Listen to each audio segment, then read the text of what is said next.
भारतीय जैन संघटनेअंतर्गत महिला smart city सोलापूरतर्फे पितृदिनाचे औचित्य साधून बॅकवर्ड क्लास बॉयज हॉस्टेल येथे पितृदिनाचा कार्यक्रम घेण्यात आला। या कार्यक्रमास राज्याध्यक्ष केतन शहा यांचे मार्गदर्शन लाभले। कार्यक्रमाच्या सुरुवातीस भारतीय जैन संघटना स्मार्ट सिटीच्या अध्यक्षा निशा गांधी, उपाध्यक्ष प्रीती मेहता, सचिवा पल्लवी मेहता, सहसचिवा स्नेहा मेहता, राज्य सचिवा संतोष पंप, जिल्हा सचिवा निर्मला मेहता यांचे स्वागत करण्यात आले। हॉस्टेलचे संस्थाध्यक्ष कमलाकर कुलकर्णी, संस्था सचिव लक्ष्मण ढोबळे हे आहेत। ममाणे सर आणि तुपलोंढे सर यांचा थोडक्यात परिचय पल्लवी मेहता यांनी करून दिला।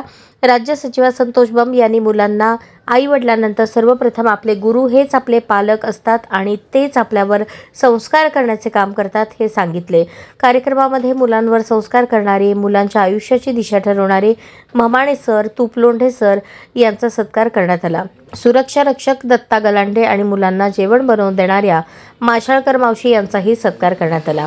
या कार्यक्रमास राज्य कार्यकारिणी सदस्य श्याम पाटील, विभागीय उपाध्यक्ष विभूते सर, वर्षभराच्या कार्यक्रमाचे नियोजन करून महिन्याला 1 ते 2 कार्यक्रम घेतले जातात अशा निशा गांधी यांनी सांगितले। कार्यक्रमाच्या समारोपाचे आभार स्नेहा मेहता यांनी मानले।